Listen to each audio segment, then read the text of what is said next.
So I stopped at a Jack in the Box on the way here, and the girl behind the counter said, "Hiya, are you having an awesome day?" Not, "How are you today?" No, "Are you having an awesome day?" Which is pretty shitty, because it puts the onus on me to disagree with her, like, if I'm not having an awesome day, suddenly I'm the negative one. Usually when people ask how I'm doing, the real answer is I'm doing shitty. But I can't say I'm doing shitty because I don't even have a good reason to be doing shitty. So if I say I'm doing shitty, then they say, "Why? What's wrong?" And I have to be like, "I don't know, all of it." So instead, when people ask how I'm doing, I usually just say, "I am doing so great." But when this girl at the Jack in the Box asked me if I'm having an awesome day, I thought, well, today I'm actually allowed to feel shitty. Today I have a good reason. So I said to her, "Well, my mom died," and suddenly she burst into tears. So now I have to comfort her, which is annoying, and meanwhile there's a line of people forming behind me who are all giving me these real judgy looks because I made the Jack in the Box girl cry. And she's bawling and she's saying, "I'm sorry, I'm so sorry." And I'm like, "It's fine, it's fine. I mean, it's not fine, but it's fine. And I would like to order a double jack meal, and I've kind of got somewhere to be, so maybe less with the crying and more with the frying, huh?" And the girl apologizes again, and she offers me a free churro with my meal. And as I'm leaving, I think, I just got a free churro because my mom died. No one ever tells you that when your mom dies, you get a free churro. Anyway, I'm sorry, that's not part of the... Alright, okay, here we go. Let's do this. Here I am, BoJack Horseman, doing a eulogy. Let's go. Hey, Piano Man, can I get like an organ flourish? Nicely done. I was a little worried I wouldn't have the right accompaniment today. I guess it's a good thing my mom was an organ donor. What happened to the organ? Okay, let's just leave the comedy to the professionals, okay? This is a funeral, sir, for my mother. Can you show a little respect? I'll take it. Beatrice Horseman, who is she? What was her deal? Well, she was a horse. She was born in 1938. She died in 2018. One time she went to a parade, and one time she smoked an entire cigarette in one long inhale. How else she do it? Truly a remarkable woman. Lived a full life, that lady. Just all the way to the end, which is, I guess, now. Really makes you think, though, huh? Life, right? Goes by, stuff happens, then you die. Okay, well, that's my time. You've been great. Tip your waitress. No, I'm just kidding around. There's no waitress. But seriously, that's all I have to say about my mother. No point beating a dead horse, right? So, now what? I don't know. Mom, you got any ideas? Anything? Mom? No? Nothing to contribute? Knock once if you're proud of me. Can I just say how amazing it is to be in a room with my mother and I can just talk and talk without her telling me to shut up and make her a drink? Hey, Mom, knock once if you think I should shut up. No? You sure? I mean, I don't want to embarrass you by making this eulogy into a meology. So, seriously, if you wanted me to sit down and let someone else talk, just, no, I will not be offended. No? Your funeral. Sorry about the closed casket, by the way. She wanted an open casket, but, she's dead now, so who cares what she wanted? No, that sounds bad. I'm sorry. I think that if she could have seen what she looked like dead, she'd agree it's better this way. She kind of looked like this. Kind of like a pissed off toy dinosaur. The coroner couldn't get her eyes closed, so now her face is forever frozen in a mask of tremendous horror and anguish. Whereas my mom called it Tuesday. Tuesday. My mom called it Tuesday. Hey Mom, what did you think of that joke? You like that? You never did care for my comedy. Here's a story. When I was a teenager, I performed a comedy routine for my high school talent show.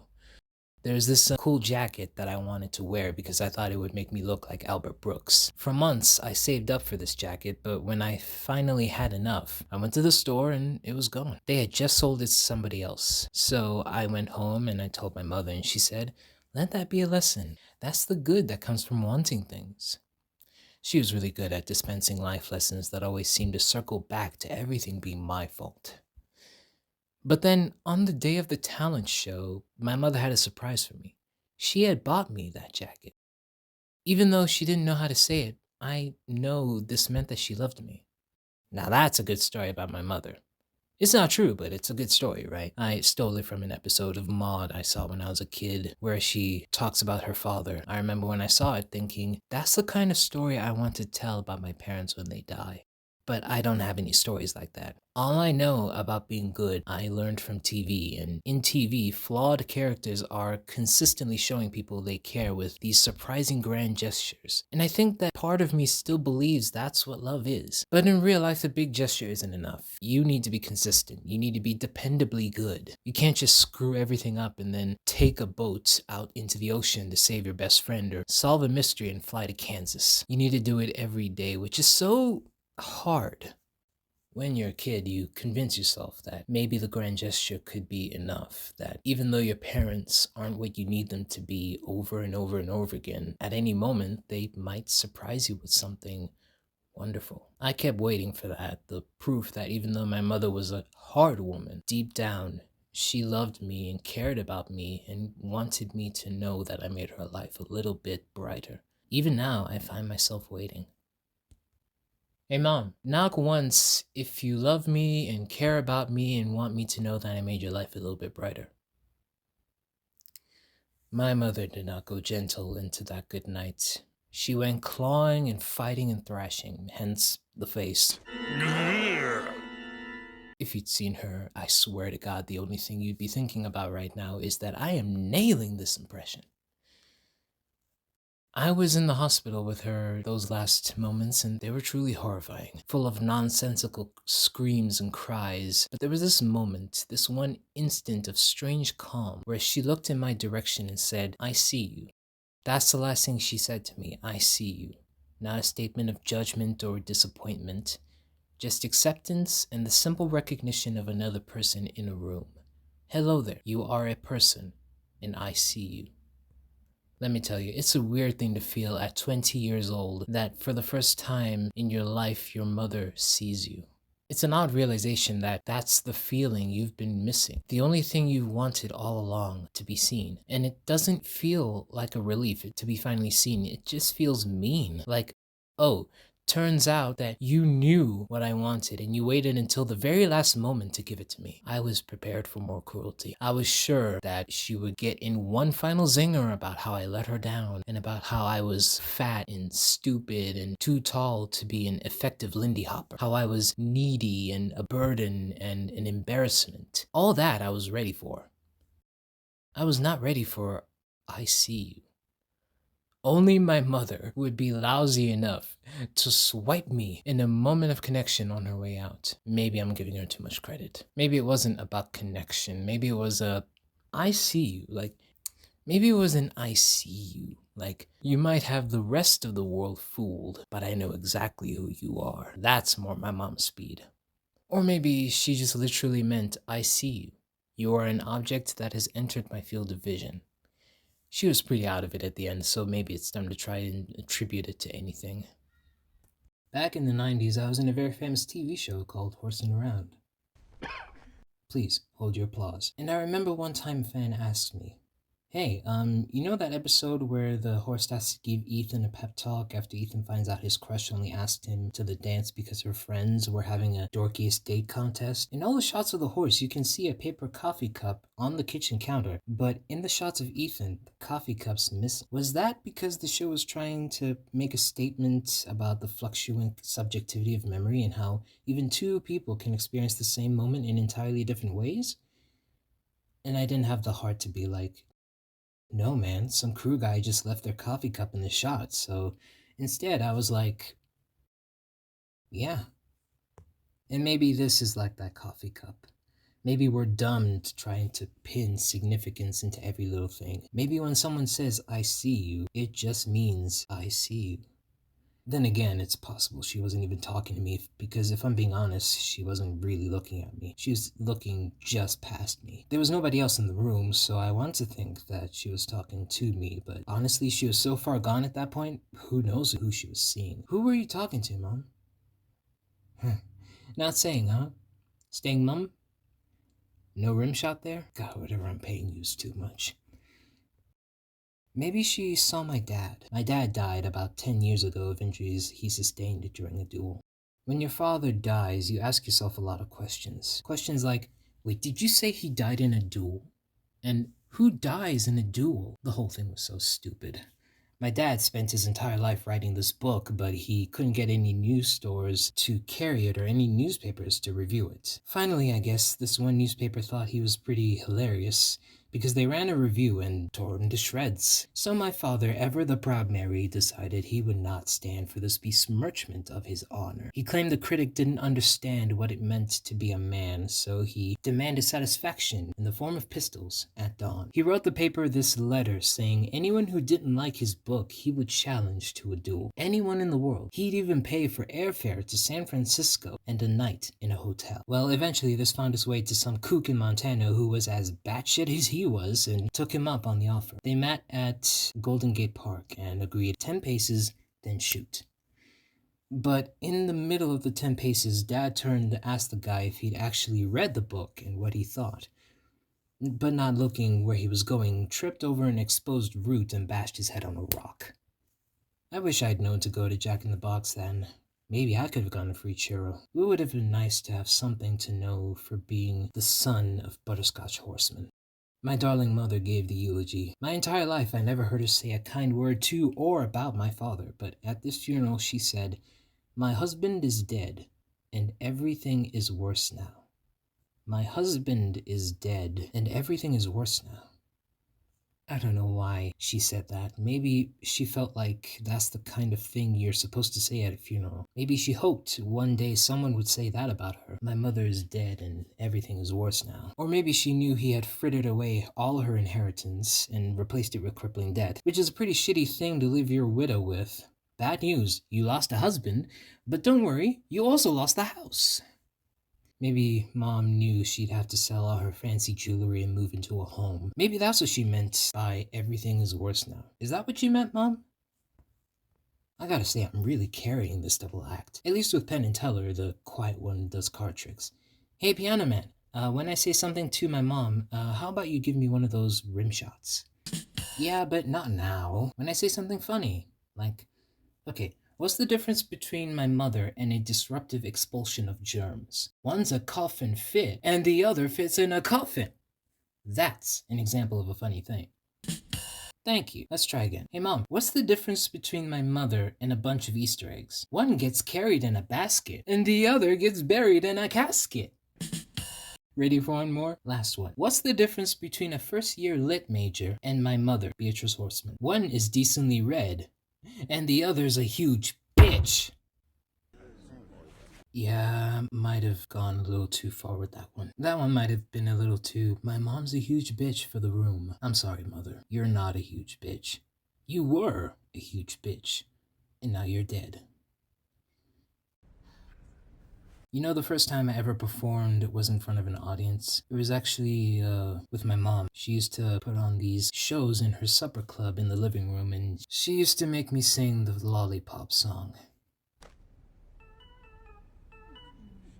Those parties, they were really something. There were skits and magic acts and ethically insensitive vaudeville routines, and the big finale was always a dance my mother did. She had this beautiful dress that she only brought out for these events, and she always did this incredible number. It was so beautiful and sad. Dad hated the parties. He'd lock himself in the study and bang on the walls for us to keep it down, but he always came out to see Mom dance. He'd linger in the doorway, scotch in hand, and watch in awe as this cynical, despicable woman he married took flight. And as a child who was completely terrified of both my parents, I was always aware that this moment of grace, it meant something. We understood each other in a way. Me and my mom and my dad. As screwed up as we all were, we did understand each other. My mother, she knew what it's like to feel your entire life like you're drowning. With the exception of these moments, these very rare, brief instances in which you suddenly remember you can swim. But then again, mostly not. Mostly you're drowning. She understood that too, and she recognized that I understood it. And Dad, all three of us were drowning, and we didn't know how to save each other. But there was an understanding that we were all drowning together. And I would like to think that that's what she meant when we were in the hospital and she said, "I see you." You know, the weird thing about both your parents being dead is it means that you're next. I mean, obviously it's not like there's a wait list for dying. Any one of us could get run over by a Snapchatting teen at any moment. And you would think that knowing that would make us more adventurous and kind and forgiving, but it just makes us small, stupid, petty. I actually had a near-death experience recently. A stunt went bad and I fell off a building. I'm an actor. I do my own stunts.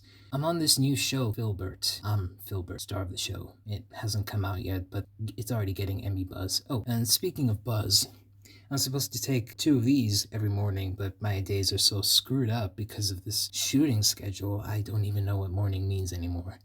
There's a joke in there somewhere about a guy who's been to so many funerals he doesn't even know what morning means anymore. I'll let you guys figure that one out for yourselves. Anyway, you know what I thought when I was falling off that building and I went into panic mode? The last thing that my stupid brain could come up with before I died. Won't they be sorry? Cool thought, brain. No, that wasn't. Would you just dial it back, alright? I don't even know what I wanted to be sorry. My mom, even before she died, could barely remember who I was, and of course my dad's dead. The last conversation I ever had with him was about his novel. He was so certain this book was his legacy. Maybe he thought it would vindicate him for all the shitty things he ever did in his stupid, worthless life. Maybe it did. I don't know. I never read it, because why would I give him that? I used to be on this TV show called Horsing Around. Seriously though, hold your applause.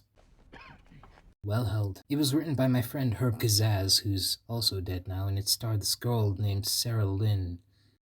And it was about these orphans. And early on, the network had a note. Maybe don't mention they're orphans so much, because the audience would tend to find orphans sad and not relatable. But I always thought that orphans were never sad. I always thought that they were lucky, because they could imagine their parents to be anything they wanted. They had something to long for. Anyway, in this one season finale where Olivia's birth mother comes to town, and she was a junkie, but she had gotten herself cleaned up and she wants to be in Olivia's life again. And of course, she's like the perfect grown-up version of Olivia. And they go to the mall together to get her ears pierced like she's always wanted. And sorry, spoiler alert for the season 6 finale, Horsing Around, if you're still working your way through it. Anyway, the horse tries to warn her, be careful, moms have a way of letting you down. But Olivia just thinks the horse is jealous, and when the mom says she's moving to California, Olivia decides to go with her. And the network really juiced that cliffhanger. Is Olivia gone for good? But of course, because it's a TV show, she was not gone for good. Of course, because it's a TV show, Olivia's mother had a relapse and had to go back to rehab. So Olivia had to hitchhike all the way home, getting rides from Mr. T, Alf, and the cast of Stomp. Of course, that's what happened, because what are you gonna do? Just not have Olivia on the show? You can't have happy endings in sitcoms. Not really, because if everyone's happy, the show would be over. And above all else, the show has to keep going. There's always more show, and you can call Horsing Around dumb or bad or unrealistic, but there's nothing more realistic than that. You never get a happy ending, because there's always more show. I guess until there isn't. My mom would hate it if she knew that I spent so much time at her funeral talking about my old TV show. Or maybe she'd think it was funny that her idiot son couldn't even do this right. Who knows? She left no instructions on what she wanted me to say. All I know is she wanted an open casket, and her idiot son couldn't even do that right. I'm not gonna stand here and pretend I ever even understood how to please that woman, even though so much of my life has been wasted in vain attempts to figure it out. But I keep going back to that moment in the ICU when she looked at me and, I see you. I see you. Jesus Christ. We were in the intensive care unit. She was just reading a sign. My mom died, and all I got was this free churro. You know what's the shittiest thing about all of this? Is when that stranger behind the counter gave me that free churro. That small act of kindness showed more compassion than my mother gave me her entire goddamn life. Like, how hard is it to do something nice for a person? This woman at the Jack in the Box didn't even know me. I'm your son. All I had was you. I have this friend, and right around when I first met her, her dad died, and I actually went with her to the funeral. And months later, she told me that she didn't understand why she was still upset, because she never even liked her father. It made sense to me because I went through the same thing when my dad died, and I'm going through the same thing now. You know what it's like? It's like that show Becker, with Ted Danson. I'd watched the entire run of that show, hoping it would get better, and it never did. It had all the right pieces, but it couldn't put them together. And when it got canceled, I was really bummed out. Not because I liked the show, but because I knew it could be so much better, and now it never would be. And that's what losing a parent is like. It's like Becker. Suddenly you realize you'll never have the good relationship you wanted, and as long as they were alive, even though you never admit it, part of you, the stupidest goddamn part of you, was still holding on to that chance. And you didn't even realize it until that chance went away. My mother is dead, and everything is worse now. Because now I know I will never have a mother who looks at me from across the room and says, "BoJack Horseman, I see you." But I guess it's good to know. It's good to know that there is nobody looking out for me, and that never was, and that there never will be. No, it's good to know that I am the only one that I can depend on. And I know that now, and it's good. It's good to know that, so it's good my mother's dead. Well, no point beating a dead horse. Beatrice Horseman was born in 1938, and she died in 2018, and I have no idea what she wanted. Unless she just wanted what we all want, to be seen.